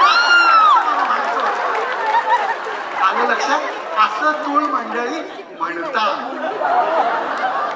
तूळ राशीची जी माणसं असतात ना त्यांच्या तोंडून त्यांची काळजी इतक्या विलक्षण पद्धतीने येते की समोरचा मनुष्य अशाच पद्धतीने रिॲक्शन देतो. एक तूळ मनुष्य होता आणि तो MRI ला जात होता. आता लक्षात ठेवा, याच्यात काही वाईट नसतं, काही चुकीचं नसतं, काही घाणेरडं नसतं. तूळ राशीचा जो मनुष्य होता त्याला MRI करायचं होतं.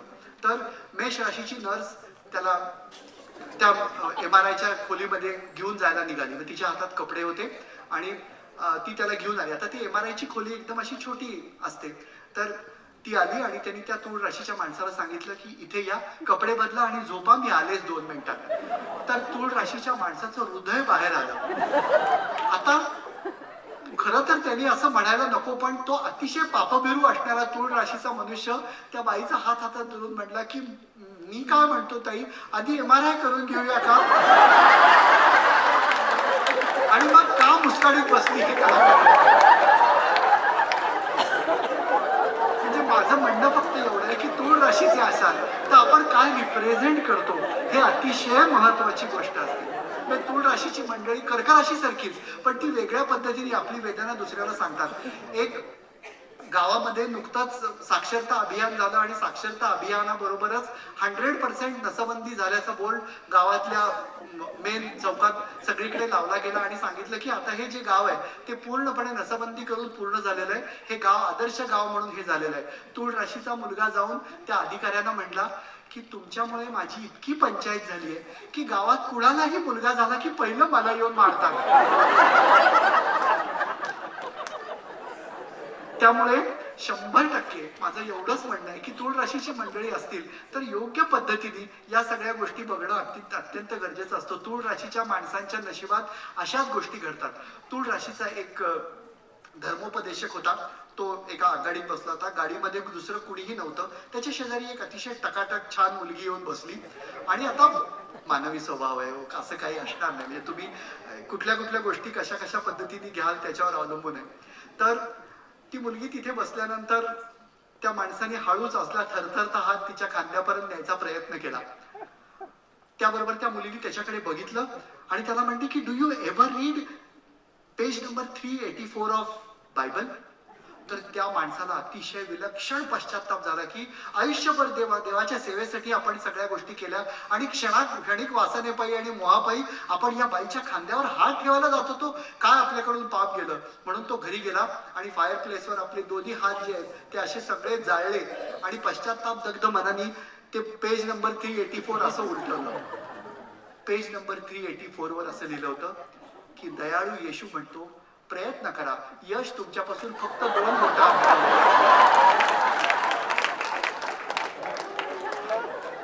ही असली मंडळी, तूळ राशीची मंडळी असं जीव काढून सगळ्या गोष्टी सांगतात. तूळ राशीचा एक मनुष्य होता.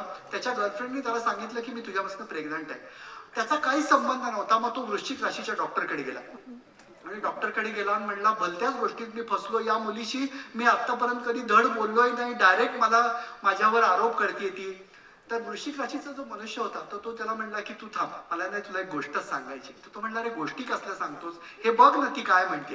तर वृश्चिक राशीचा मनुष्य म्हणला की माझ्या ओळखीचे एक ग्रस्त होते, तर ते शिकारीला गेले होते.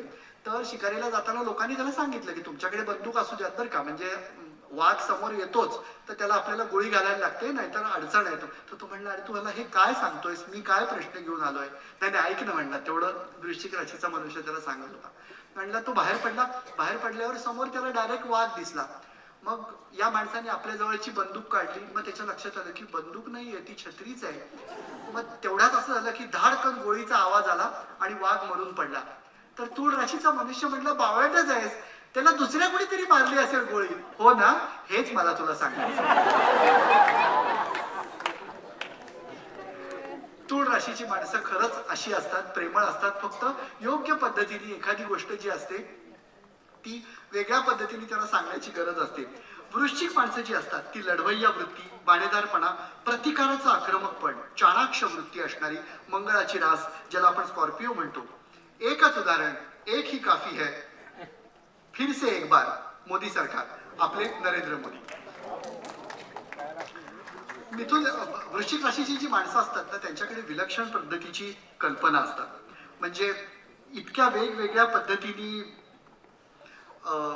वृश्चिक राशीच्या माणसांच्या डोक्यात कल्पना असतात. खरं तर वृश्चिकाचा भाग असा असतो की जोपर्यंत तुम्ही त्यांना छेडत नाही ना तोपर्यंत ते आपल्या आपल्या मार्गाने जात असतात. पण तुम्ही जर त्यांना छेडलं तर मात्र अशक्य असलेल्या गोष्टी त्रासदायक होतात आणि नंतर वृश्चिक राशीची माणसं असा जहरी डंख मारतात की नंतर तो आयुष्यात कधीही विसरता येत नाही. पण वृश्चिक राशीच्या माणसांकडे सूड घेण्याची, काम सांगण्याची, वेगळ्या पद्धतीने कामं करून घेण्याची इतकी विलक्षण कसब आणि हातोटी असते. एक वृश्चिक राशीचा मनुष्य होता आणि तो जंगलात उभा होता. समोरून एक मनुष्य आला. तर मनुष्य आल्यानंतर वृश्चिक राशीच्या माणसाने अशा हातात कोयता घेतला. कोयता घेतल्यानंतर त्या माणसाला कळलं की हा आता आपला जीव घेणार म्हणून. तर तो म्हणला की नाही हे घ्या पाकिट. म्हणला पाकिट बिकिट काय नको, माझ्या समोर 22 सूर्यनमस्कार घालायचे आणि 13 उठा बशा काढायच्या. तो मनुष्य म्हणला हा काय वेडा बिडा आहे की काय, हा काही करायला सांगतोय. मग कसं बसं त्यांनी 10 उठाबशा काढल्या आणि म्हटलं सूर्यनमस्कार ते 100% 22 तुला घालायलाच लागणार. अहो नाही जमत म्हटलं, व्यायामाची सवय नाही, हे असलं काय करायला सांगताय. नाही ना म्हटलं करायचंच. मग कसं बस त्यांनी त्याच्याकडनं 12-16 सूर्यनमस्कार करून घेतले. म्हटलं ताबडतोब आता परत राहिलेले 6 काढ. तो म्हणलं तुम्ही आमचे गळा कापा, मान कापा, आता माझ्याकडनं एकही सूर्यनमस्कार घालता येणं अजिबात शक्य नाही. हा ठीक आहे म्हणले, बसा गाडीवर. माझं एक काम करता का हो? तो मनुष्य म्हटलं आता काय, आमच्या मिसेसने जरा पुढच्या गावात सोडा ना.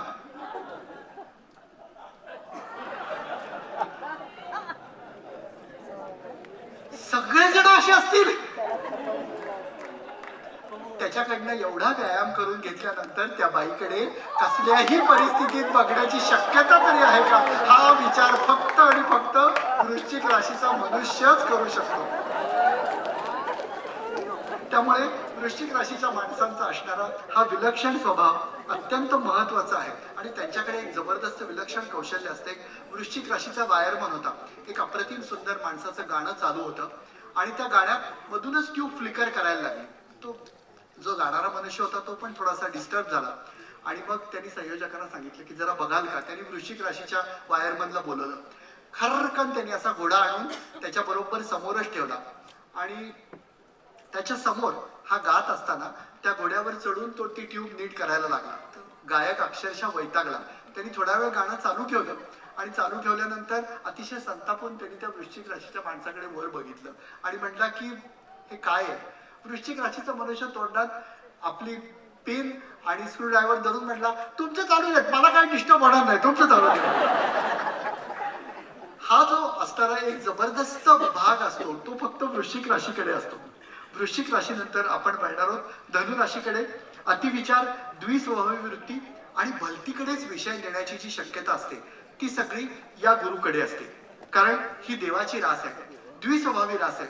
धनुरास ही अतिविचार करणारी, कन्येचं आणि कर्केचं थोडंसं वेगळं असणारं वर्जन म्हणून धनुराशीच्या मंडळींकडे तुम्ही बघा. धनुराशीच्या मंडळींना म्हणायचं असतं एक, ते म्हणतात दुसरं आणि अर्थ त्याच्यातनं तिसराच निघतो. त्यामुळे धनुराशीच्या मंडळींना कायमस्वरूपी त्यांच्या जोडीदारांनी माफच केलेलं असतं असं मध्ये माझं म्हणणं आहे. ते इतके दयार्द्र बुद्धीचे असतात की खून केला तर मन मोकळ्या पद्धतीने तुम्हाला ते सोडून देतील आणि कप फुटला तर फाशी देतील, इतक्या पद्धतीचं व्हेरिएशन त्यांच्याकडे असतं. एक धनुराशीची बाई होती आणि तिचा कोर्टात खटला पेंडिंग होता. कोर्टात खटला जो पेंडिंग होता तर तिने जजला सांगितलं की जवळजवळ 10 वर्ष मी न्याय मागतेय, मला अजिबात न्याय मिळत नाहीये. तर जजनी ते सगळे कागदपत्र बघितले आणि म्हटले की याच्यात असं म्हटलेलं आहे की 1 वर्ष झाल्यानंतर वयात म्हणजे लग्नाला 1 वर्ष झाल्यावर आणि तुम्हाला एक मुलगा झाल्यानंतर तुम्ही नवऱ्याला 100% तुमच्या घरातनं हाकलून दिलं आणि त्याला परत येऊ दिलं नाही असं त्यांचं म्हणणं आहे. पण थांबा, तुम्ही 3 मुलांसाठी त्याच्याकडे पोटगी मागताय, हे काय आहे? मधून मधून यायचा की माफी मागायला?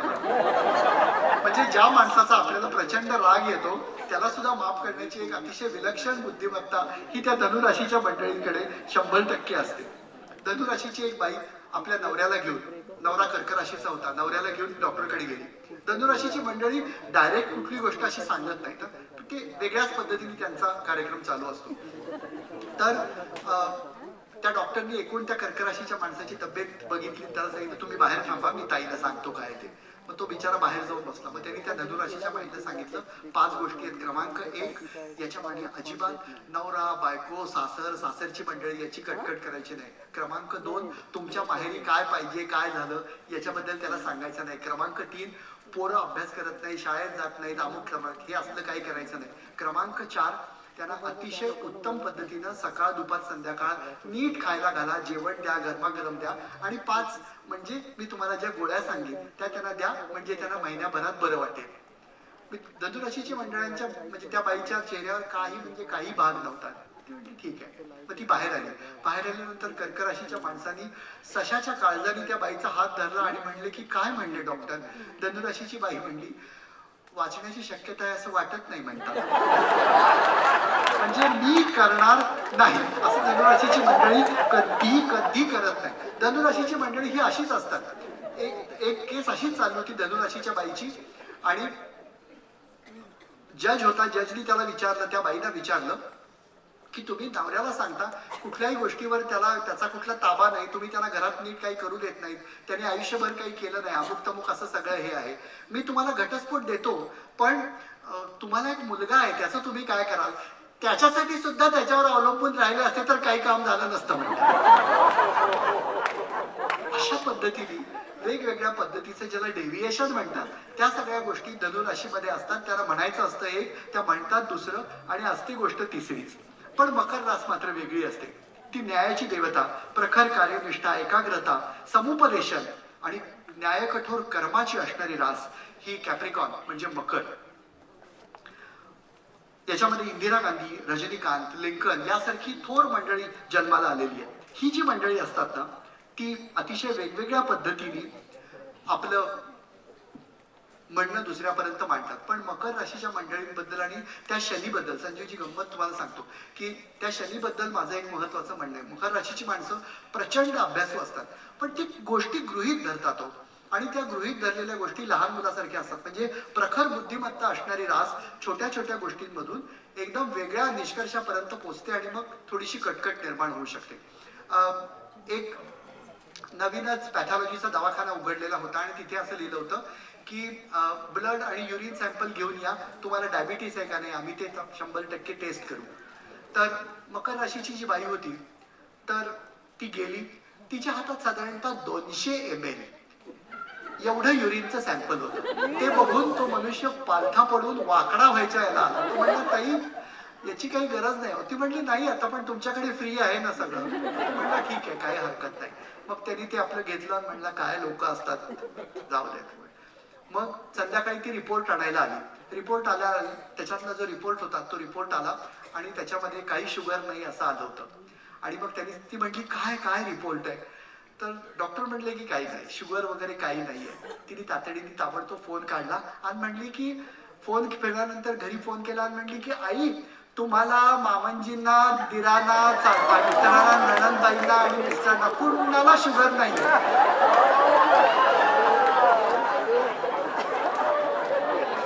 कन्व्हिक्शन का पैसा आहे बॉस.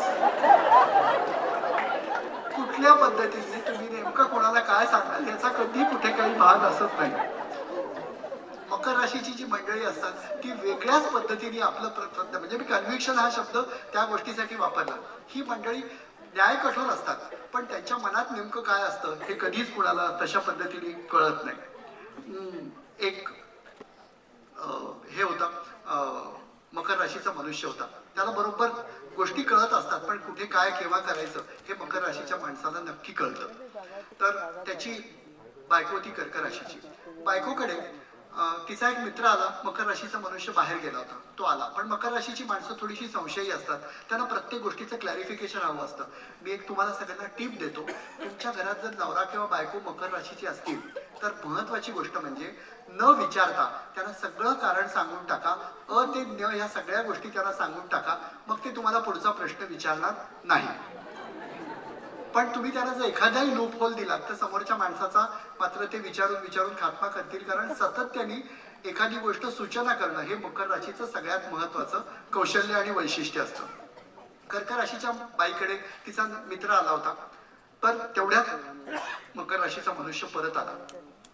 तर त्या कर्क राशीच्या बायकोला वाटलं की आपलं काही आता लफडं नाही, आपण काही चुकीचं केलं नाही, पण आता हा आला आणि यांनी आपल्यावर संशय घेतला आणि मेजर प्रॉब्लेम झाला तर काय होईल. मग ती म्हटली की माझा नवरा फारच विचित्र आहे, फार बुद्धिमत्त आहे आणि खूप काटेकोर आहे, पण मग मी तुला आता एक गोष्ट सांगते, पटकन ते कर, तुझे कपडे काढ. त्याच्या अंगावर थोडंसं तेल टाकलं, त्याच्यावर टाल्कम पावडर टाकली आणि तिकडचं पोतेरं असतं ते त्याच्या कमरेला बांधलं आणि आपल्या बेडरूम मध्ये एक पृथ्वीचा गोल असतो ना तो गोल घेऊन त्याला असं आपल्या बेडरूम मध्ये उभं केलं. म्हणजे असाच उभा राहा फक्त तेवढं. म्हणजे मग ती गेली, पटकन दार उघडली. मकर राशीचा मनुष्य आला, म्हणलं किती वेळ लावतेस तू, इतकं महत्वाचं माझं काम होतं, मला गावाला जायचंय, पटकन मला हे कर, माझी बॅग भर आणि मला काहीतरी ताबडतोब पॅक करून दे, मला लगेचच निघायचं असं म्हणून तो बेडरूम मध्ये आला. बेडरूम मध्ये आला तर त्याचं लक्ष गेलं. लक्ष गेल्यानंतर तो त्याच्याकडे बघायला लागला आणि ताबडतोब स्वयंपाकघरात गेला. स्वयंपाकघरात गेल्यानंतर एका बशीत त्यांनी पोळी, भाजी, पाणी असं आणलं, आत गेला, बेडरूमचं दार लावलं आणि त्या माणसाच्या हातात ती पोळी भाजी ठेवून त्याला म्हणला की भाऊ 2 घास खाऊन घे, मी परवाच्या दिवशी ज्यांच्या घरात उभा होतो ना त्या बाईनी मला आयुष्यभर असं याच्यातला काहीही विचारलं नाही. मी मगाशी याच्यातला एक छोटा गोष्ट सांगायचं विसरलो. तो जेव्हा पुतळा त्यांनी बघितला तेव्हा तो पुतळा बघितल्यानंतर त्यांनी बायकोला विचारलं होतं की हे काय ग.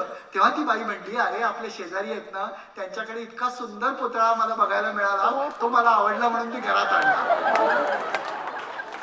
तर मकर राशीच्या मंडळींकडे हा असा विलक्षण वेगवेगळ्या असणाऱ्या गोष्टींचा भाग असतो. मकर राशीची मंडळी ताबडतोब एखाद्या गोष्टींमधून आपलं मत देऊ शकतात. वास्तुशास्त्री होता मकर राशीचा, वेगवेगळ्या पद्धतीने प्रश्न सोडवत होता. एक माणूस आला आणि म्हणला की मला एक प्रश्न आहे. तो म्हणला येस. तर तो म्हणला माझं माझ्या बायकोचं अजिबात जमत नाही, अजिबात काही त्याचा संबंध नाही. मी पूर्व म्हणलं की ती पश्चिम, मी उत्तर म्हणलं की ती दक्षिण. तर हा माझ्या घराचा नकाशा आहे, तर याच्यात काय बदल केला पाहिजे. मग तो म्हणला या आणि नकाशा काढून दाखवा. तर त्या माणसाने ड्रॉ केला, नकाशा काढला, सगळं व्यवस्थित. ते केल्यानंतर मकर माणसाने ताबडतोब तो नकाशा बघितला. तो मनुष्य म्हणला की काय बदलणं आवश्यक आहे. तो म्हणला बायको, घर ठीक आहे. अशी असणारी जी मकर मंडळी असतात त्याच्याही पेक्षा वेगळ्या पद्धतीने असतात कुंभ रास. ही पण शनीची वेगळ्या पद्धतीची रास. अफाट बुद्धी चातुर्य, चाणाक्ष वृत्ती, धाडस, टोकाचा तर्क, अतिव्यवहार शनीची असणारी ही एक्वेरियस रास. त्याच्यामध्ये आपल्याला अजितदादा पवार, सलमान खान, सूर्यकांत अगदी परमहंसांपर्यंत सगळी मंडळींची व्हेरिएशन या राशींमध्ये आपल्याला बघायला मिळतात. सगळ्यात महत्वाची गोष्ट म्हणजे जर कुंभरास तुमच्या घरात पत्नी असेल, अनेक मंडळी असं सांगतात की कुंभ राशीची बायको लग्नाला गेली तर ती दूध आणायला निघाल्यासारखी जाते आणि वृषभ राशीची बायको दूध आणायला गेली तरी ती लग्नाला जातात अशा पद्धतीने जाते. पण मला खरंच सांगू दे की बुद्धी चातुर्य, चाणाक्ष वृत्ती आणि अतिव्यवहार या सगळ्या गोष्टींबरोबर टोकाचा तर्क आणि वेगळ्या पद्धतीने स्वतःला व्यक्त होण्याची आणि व्यक्त करण्याची असणारी जी गोष्ट आहे ती त्यांच्याकडे असते. एक मेष राशीचा मनुष्य होता आणि त्याची कुंभ राशीची बायको होती. दोघ जण बरोबर चाललेले होते. तर तेवढ्यात एक कुत्रा जोरदार धावत आलं. असं म्हटल्यानंतर मेष राशीच्या माणसाने जीवाच्या आकांताने त्या कुंभ राशीच्या बायकोला असं डोक्यावर उचललं. कुत्रं थोडा वेळ भुंकलं आणि ते निघून गेलं. मग त्यांनी त्याला जीवापाड खाली ठेवलं. खाली ठेवता क्षणी नवऱ्याचं कौतुक करायचं सोडून कुंभ राशीची बायको म्हणली की तुझ्यासारखा नालायक नवरा मी आत्ता बघितला. लोक कुत्र्याला दगड हाणतात, तू मला उचलून फेकणार त्याच्यावर.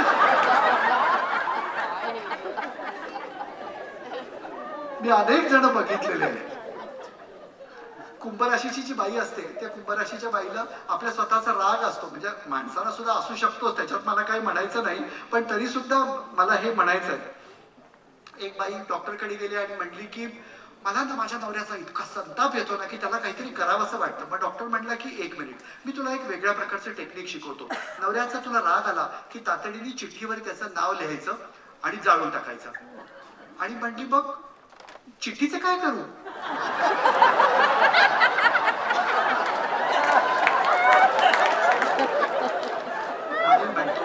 की आहे त्या नवरा बायकोशी अत्यंत चांगलं वागा. नवरा आणि बायको हे एकाच व्यवस्थित पद्धतीच्या असलेल्या गोष्टींचे भाग असतात, तेव्हा त्यांच्याशी चांगलं वागणं हे अत्यंत महत्वाचं असतं. कुंभ राशीची माणसांना चुकीच्या पद्धतीने निरोप देतात. एक कुंभ राशीचा मनुष्य होता, तर त्याच्या घरी सुतारांनी काम केलं आणि सुतारांनी काम केल्यानंतर तो खुश झाला. त्याने आपल्या खिशातनं 1000 रुपये काढले, त्या सुताराला दिले आणि त्याला म्हणला की जा वहिनीला घेऊन जा आणि अतिशय मस्त संध्याकाळी पिक्चर बघा. मग संध्याकाळी 5-5:30ला घराची बेल वाजली. सुतार अतिशय कपडे घालून टापटीप पद्धतीने तिथे उभा होता. कुंभ राशीचा मनुष्य म्हणला तू का आला रे. हो वहिनीला सिनेमाला घेऊन जायला आलो. त्यामुळे योग्य पद्धतीने इथून पुढे सगळ्यात बघायचं काय असेल तर योग्य असलेल्या गोष्टी, सूचना नेमक्या पद्धतीने समोरच्या माणसापर्यंत आपल्याला देणं आवश्यक असतं. शेवटच्या राशीकडे येतो आणि लगेच आपल्याशी संपर्क साधतो. अतिसंवेदना, काळजी, रूढीप्रियता आणि पाल्हाळी वृत्ती, निष्ठा या सगळ्या गोष्टी एकत्रित असणारी, थोडीशी कन्फ्यूज, अतिशय परोपकारी, अत्यंत संवेदनशील असणारी सगळ्यात महत्वाची रास म्हणजे मीन रास. राशीचक्रातली ही शेवटची रास आहे, पण ही माणसं खूपच रूढीप्रिय असतात. एक मीन राशीचा मुलगा होता, तर तो रेल्वे प्लॅटफॉर्म वरनं चाललेला होता. त्याला एका मुलीला चुकून त्याचा धक्का लागला, पाय लागला आणि मग त्या मुलीला असं वाटायला लागलं की हा मनुष्य आपल्या पाठलाग करतोय. मग खूप वेळ गेल्यानंतर शेवटी ती मुलगी बिचारी डिस्टर्ब झाली आणि ती त्याला म्हणली की तू इतका वेळ माझा पाठलाग करतोयस, तुला काय हवंय? तो म्हणला आमची आई म्हणली ना की पाय लागला की नमस्कार करायचा असतो, तो नमस्कार करायला लागला. मीन राशीची मंडळी अशा वेगळ्या पद्धतीने व्यक्त होतात. पण सगळ्यात महत्वाची गोष्ट की मीन राशीच्या मंडळींनी आपल्या बोलण्यावर व्यवस्थित पद्धतीनं कंट्रोल ठेवणं खूप गरजेचं असतं. कशा पद्धतीने आपण कुठला निरोप दुसऱ्यापर्यंत पोहोचवतो हे तुम्ही त्यांना सांगणं अत्यंत महत्वाचं असतं. एक मीन राशीच्या बाई होत्या, त्यांचे मिस्टर डॉक्टर होते. तर त्यांना डॉक्टर रात्री घरी आले आणि घरी आल्यानंतर त्यांनी त्या बाईला सांगितलं की आता कोणाचा फोन आला तर प्लीज त्यांना सांग की आता हा फोन माझ्याकडे आहे, डॉक्टर इथे नाही आहेत. मीन राशीच्या बाईनी नेमकी चूक केली. तेवढ्यात कोणाचा तरी फोन आला आणि फोन आल्यानंतर त्या मीन राशीच्या बाईनी त्याला सांगितलं की मी जरा डॉक्टरांचा फोन घेऊन बाहेर आली आहे, तर तुमचं काय काम आहे ते आम्हाला सांगा. तर त्या माणसाने मग सांगितलं की त्याला काय रोग आहे, काय त्रास आहे. तर मग डॉक्टर होता. मग डॉक्टर शेवटी त्याचं हृदय पाणावलं. मग तो तुम्हाला म्हटलं फोन ठेव, मी तुला सांगतो. मग त्यांनी सांगितलं, मग औषध सांगितलं, मग ते कसं घ्यायचं ते सांगितलं. असं 2, 3, 4, 5 अशा राऊंड झाल्या.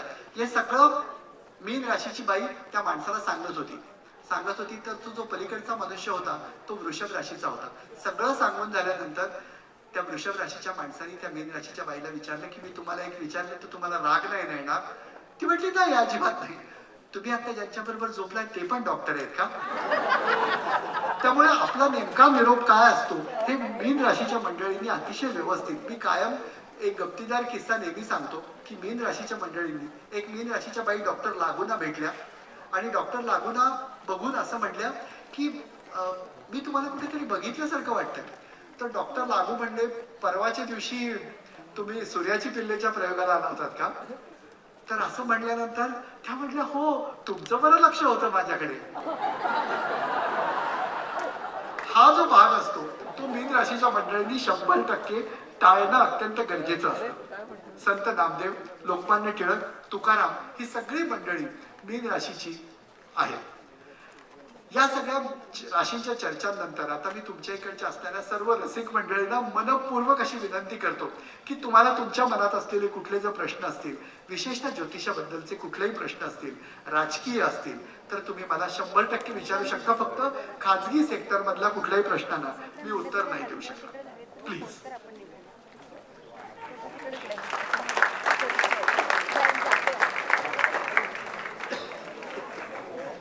फक्त माईक तुमच्यापर्यंत येऊ द्या. मला एक प्रश्न विचारायचा आहे. हो. प्रश्न हा आहे की मी इथे यामध्ये प्रश्न हा आहे की मी जे वेस्टर्न कॅलेंडर बघतो त्याच्यामध्ये एक रास निघते आणि भारतीय कॅलेंडर पत्रिकेप्रमाणे दुसरी रास निघते. बरोबर. खरी रास कुठली? बरोबर. संशयास्पद. तर सगळ्यात महत्वाची गोष्ट म्हणजे आपल्या भारतीय संस्कृतीने दिलेली पंचांग नावाची जी एक विलक्षण देणगी आहे ती अत्यंत महत्वाची आहे. आपली जी सूर्यरास असते ती सूर्यरास ही सौरमानाप्रमाणे आपण त्याचा भाग बघत असतो. पण चंद्ररास ही अत्यंत महत्वाची असते आणि चंद्र राशीप्रमाणे असणारा जो भाग असतो तो मानवी कॅरेक्टरिस्टिक्सशी अतिशय उत्तम पद्धतीनं जोडला गेलेला भाग असतो. त्यामुळे आपण जे पंचांग वापरतो ते चंद्र राशीप्रमाणे व्यवस्थित आणि नेमक्या पद्धतीनं मानवी असणाऱ्या गोष्टींवर प्रकाश टाकतात. त्यामुळे आमच्या दृष्टीने ती गोष्ट फार महत्वाची. सौर्य सिद्धांती जे पंचांग आहे ते आणखीन वेगळ्या पद्धतीचं असतं, पण चंद्राची असणारी जी रास असते ती अत्यंत सटीक असते. हॅलो. मागच्या वेळेला तुम्ही शिकागोमध्ये आला होता त्यावेळेला प्रेडिक्शन केलं होतं की वर्ल्ड कप 2023 आपण जिंकणार नाही. तर त्यानुसार आज सकाळी बिफोर मॅच स्टार्टेड और even at the mid point तुमचं प्रेडिक्शन होतं ना की इंडिया जिंकेल म्हणून. मी खरं सांगू का, मी कार्यक्रमावर इतका फोकस होतो की मॅच बद्दल माझं काही प्रेडिक्शन करण्यासाठीचा आजचा माझा तो भाग नव्हता. पण मी माझ्या एका कार्यक्रमामध्ये मी नेहमी सांगतो की इंडियन टीमसाठी माझ्याकडे एक विलक्षण असलेला फॉर्म्युला आहे. तो फॉर्म्युला जर इंडियन टीमने वापरला तर आयुष्यात कुठलीही मॅच इंडियन टीम कधीही हरणार नाही. खास तुमच्यासाठी तो फॉर्म्युला सांगून ठेवतो की कुणाशी मॅच खेळायचीच नाही, म्हणजे हारायचा संबंध असतो. संजीवजी.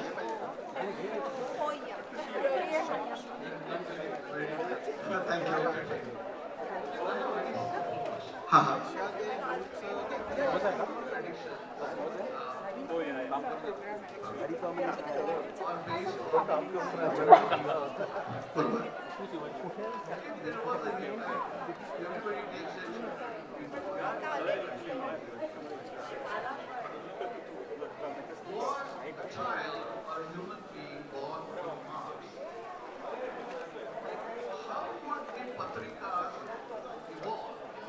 मला असं वाटतं की असणाऱ्या ज्या गोष्टी आहेत म्हणजे ज्या इथे असणाऱ्या तथ्याच्या गोष्टी आहेत त्याचबद्दल आपण सांगू शकतो, पण मंगळावर जन्मलेल्या मुलाच्या बद्दल काय होऊ शकेल याचा खरोखरी आपण आतापर्यंत कधी विचार केला नाही. पण तुम्ही हे केल्यानंतर एक विचाराला वेगळ्या दिशा आणि चालना देणारा भाग आहे. याच्याबद्दल जर मला काही सापडलं तर मी संजीवजी नक्की तुम्हाला सांगेन. फक्त एवढंच असेल, जन्मलेल्या मुलाच्या नशिबात मंगळाच्या ऐवजी पृथ्वी असेल एवढंच मी नक्की सांगू शकतो. प्लीज. मला तुमच्या खरं तर सगळ्या मंडळींचे मनापासून आभार मानायचे. ते एक संस्कृत सुभाषित आहे की गुणानाम वा विशालानाम सत्कारानाम च नित्यशा कर्तार सुलभा लोके विज्ञाता रस्तु दुर्लभा. एखाद्या माणसाकडे कला असेल पण त्या कलेचं कौतुक करणारे रसिक जोपर्यंत नसतात तोपर्यंत त्याच्या कलेला काही विशेष किंमत नाही. पण आपण आज सगळेजण इथे आलात आणि आपल्या अतिशय आनंददायक उपस्थितीने हा कार्यक्रम मनपसंत. हो हो, एक प्रश्न आहे, राजकीय प्रश्न चालेल ना? 100% चालेल. नोव्हेंबरमध्ये महाराष्ट्रात विधानसभेच्या निवडणुका आहेत. हो हो, त्या सरकारबद्दल काही सांगू शकाल? निश्चितपणे. आपल्या इकडे असणारी जी आत्ताची परिस्थिती आहे ती अत्यंत अस्थिर आणि राजकीय म्हणजे परिस्थिती आहे. याच कालावधीमध्ये नोव्हेंबरपर्यंत शनी वक्री असणार आहे. महाराष्ट्राच्या वैयक्तिक पत्रिकेमध्ये अष्टमस्थानाचा आणि धनस्थानाचा विचार, स्थानगत असलेल्या ग्रहांचा विचार केला तर आता सध्या असलेलं जे भाजप प्रणित असणारं सरकार आहे ते सरकार जाऊन तिथे वेगळ्या, मी कुठल्याही सरकारच्या बाजूनी किंवा विरोधात असणारा मनुष्य नाही, पण अभ्यास या दृष्टिकोनातनं मी हा भाग प्रेडिक्ट केलेला होता. तशा पद्धतीने याही निवडणुकांचे असणारे, तुम्ही माझ्या फेसबुकवर जाऊन पण बघू शकता, याही निवडणुकांचे निकाल यावेळेला महाविकास आघाडीकडे जाणारे असतील तर युतीकडे जाणारे नसतील. म्हणजेच उद्धव ठाकरे आणि त्यांच्याबरोबर असणारी जी मंडळी असतील त्यांच्या हाती सत्तेच्या किल्ल्या असतील. हे मला आज जाहीर करायला, हे चांगलं का वाईट, योग्य का अयोग्य हे आपण चर्चा करायला इथे जमलेलो नाही, पण भाकीत म्हणून तुम्ही विचाराल तर ही गोष्ट असेल. आणि अमेरिकेत तुम्हाला प्रिय किंवा अप्रिय दोन्ही गोष्टी वाटत, पण आत्ताच्या परिस्थितीमध्ये ट्रम्प यांचे ग्रह कितीही त्रासदायक असले तरी नोव्हेंबरमध्ये होणाऱ्या अध्यक्षीय निवडणुकीत ट्रम्प यांच्या जिंकण्याचे चान्सेस 95% पेक्षा सुद्धा जास्त आहेत. म्हणजे काही जण वाव असतील आणि काही जण नो असतील, पण त्याला इलाज नाही. आणि सगळ्यात गंमत सांगतो की माझ्या ट्रीपमध्ये अध्यक्षीय निवडणुकीची ही 5वी टर्म आहे. अध्यक्षीय निवडणुकीमध्ये या मंचांवरनं मी अध्यक्षीय भाकीत सांगितलेलं होतं. लोकांना त्यावेळेला ते खरं वाटलं नाही कधी कधी, पण नंतर you can go and check my Facebook की लोकांनी त्याच त्याच्यात अतिशय मनापासून या गोष्टींचं कौतुक केलं. आता तुम्हाला अशा पद्धतीच्या जो अध्यक्ष आहे त्याला सामोरं जावं लागणार. संदीपजी, मला एक प्रश्न. हो, नमस्कार, मी नमस्कार. सारा बोंगाडे. हो हो हो. मला प्रश्न आहे की बरेचदा असं होतं की प्लॅन्ड सी सेक्शन केलं जातं. हो हो. तर आता जेव्हा प्लॅन्ड सी सेक्शन असतं मुलं होताना, तर त्यावेळी काही वेळा ज्योतिषांना विचारून एक स्पेसिफिक डेट टाईम असं घेतात बरोबर. त्याच्यासाठी. हा. तर आपण असं मानतो की जेव्हा आपल्याला बाळ जन्माला येतं त्यावेळेस त्याचे ते ग्रह तारे ठरलेले असतात आणि बरोबर. त्याची ती रास असते किंवा जे काही ग्रह असतील ते. मग अशा वेळी प्लॅन्ड म्हणजे आपण त्याला मॅन्युप्लेट केल्यासारखं. परंतु एक गोष्ट मला ही सांगू देत, हा अतिशय खूप छान प्रश्न होता. जेव्हा आपण प्लॅन सी सेक्शन किंवा सिझेरियन करतो त्यावेळेला सगळे शुभग्रह त्या कालावधीत तशा पद्धतीत प्लेस्ड असतीलच असं मुळीच सांगता येत नाही. दुसरी महत्वाची गोष्ट की बाळ जन्माला आल्यानंतर आपण जेव्हा नाळ कापतो आणि बाळ जेव्हा पहिला श्वास घेतं, इथे अत्यंत श्रेष्ठ डॉक्टर्स माझ्यासमोर उपलब्ध आहेत, पण नाळ कापल्यानंतर बाळ जेव्हा पहिला श्वास घेतं तो स्वतंत्र भूमीवरचा, पृथ्वीवरचा पहिला श्वास आणि ती त्या श्वासाची कुंडली असते.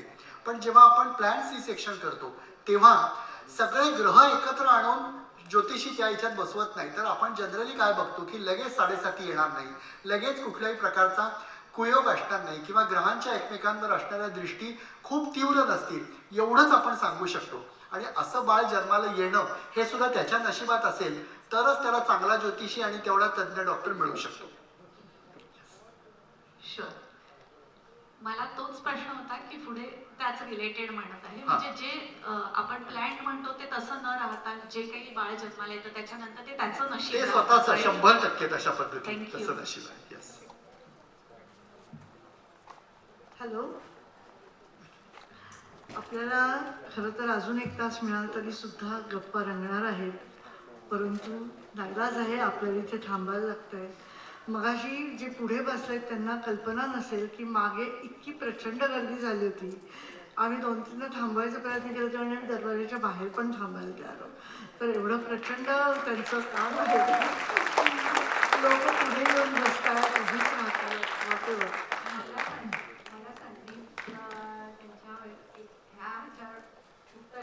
हा हो. आणि गायनकॉलॉजिस्ट होते आणि हे माझं सतत असायचं. राईट. C-section करायला मी ह्याच वेळेला करा त्याच वेळेला करा. पण जेव्हा मूल जन्मायचं असतं तेव्हाच जन्मतं. कितीही तुम्ही प्लॅन करा, करेक्ट कितीही आहे. करा, हेच मला सांगायचं होतं. की त्या काहीही करा की बाई 2 दिवस आधी लेबरमध्ये जाऊ शकते किंवा त्यावेळेला अनेस्थेटिस्ट अवेलेबल नसतो, 2 तासांनी येणार असतो. कितीही प्लॅन केलं तरी ते मुलाच्या नशिबात जी वेळ असते तीच येते. आपण काही आम्ही वाटेल काही करू शकतो. आणि मी BMM अधिवेशनाच्या कमिटीतर्फे संदीपजींना खूप मनापासून धन्यवाद देते. पुण्याहून येऊन त्यांनी आपल्या सगळ्यांचा मूडच बदलवून टाकलेला आहे. आणि आता आपण बाकीचं संमेलन एन्जॉय करूया. आणि थँक्यू व्हेरी मच. मनापासून धन्यवाद. थँक्यू.